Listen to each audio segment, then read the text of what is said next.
c'est l'éternel problème dans la relation qui unit un créateur et son œuvre. Qu'est-ce qui prime? Il y a parfois une parfaite dichotomie entre une œuvre magnifique et un parfait gredin, entre une œuvre médiocre et un auteur éminemment sympathique. Rien de tout cela chez Jean Cocteau. L'homme et l'œuvre forment une parfaite unité. De même qu'il ne savait pas distinguer entre ses écrits et ses dessins. Mes dessins sont comme des écrits, mes écrits sont comme des dessins, disait-il. Il est, selon Roger Stéphane, l'incarnation même de la poésie. Chez Jean Cocteau, on ne peut pas discerner l'homme et l'œuvre.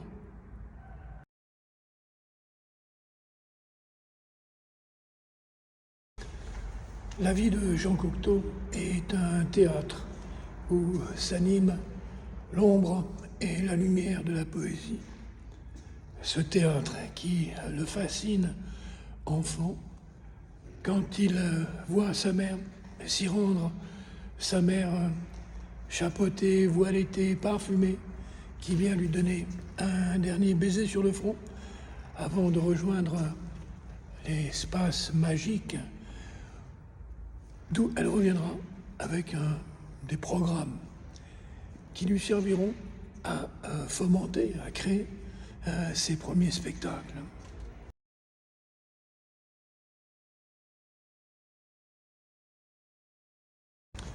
Un spectacle. Le mot est lancé et il ne s'en prive pas. Théâtre, roman, dessin, peinture, cinématographe, comme il aime à dire. Sa machine infernale ne fait jamais relâche.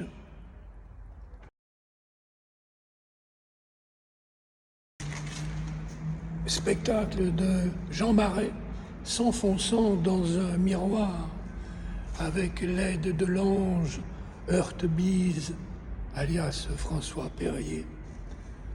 Spectacle des statues qui suivent du regard le passage de la belle dans le château de la bête.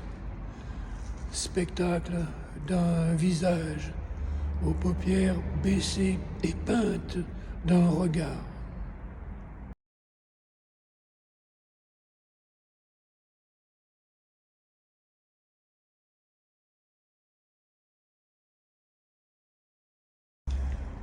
On n'en finirait pas de compter les images vivantes d'un homme capable de voir de la poésie, y compris dans le quotidien le plus immédiat. Mais au-delà des images et de leur fabuleux trompe-l'œil, ce que Cocteau met en scène, ce sont les mots.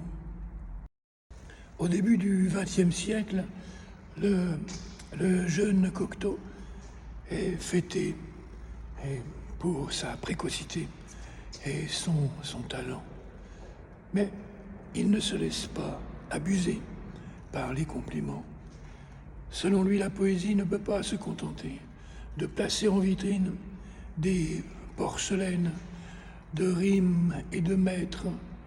Elle doit chercher plus loin, ou peut-être plus près.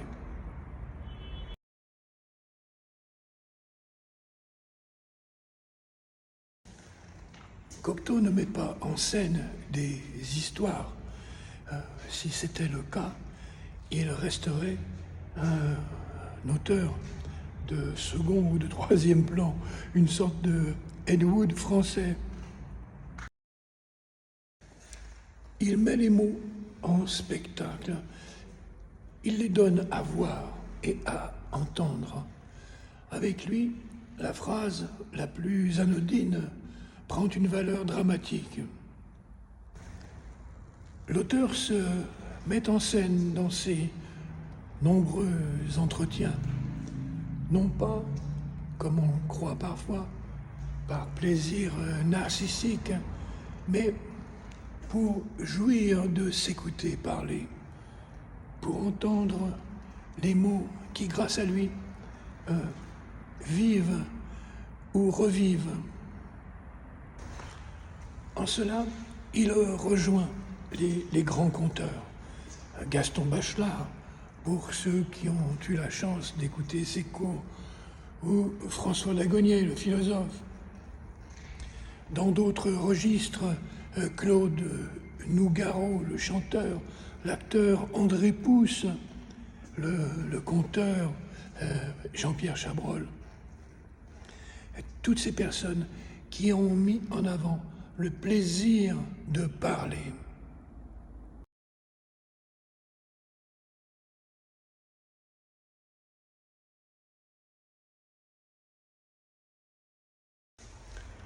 Écoutez comme il prononce le nom de la comtesse de Noailles.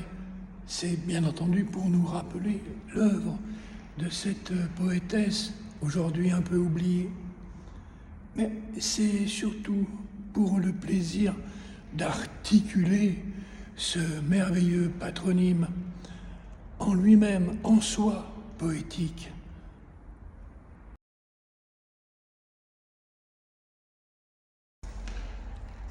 Cocteau, c'est la poésie faite homme, dit Roger Stéphane. Oui, parce que Cocteau a décollé le mot de la chose. Le mot, chez lui, devient une chose. Et l'on se rend compte à quel point notre monde est pavé de songes. Grâce à lui, comme chez Rousseau, nous comprenons l'origine des langues chantantes et passionnées. Grâce à lui, nous comprenons que les mots sont des pièces d'or et non une simple monnaie d'échange.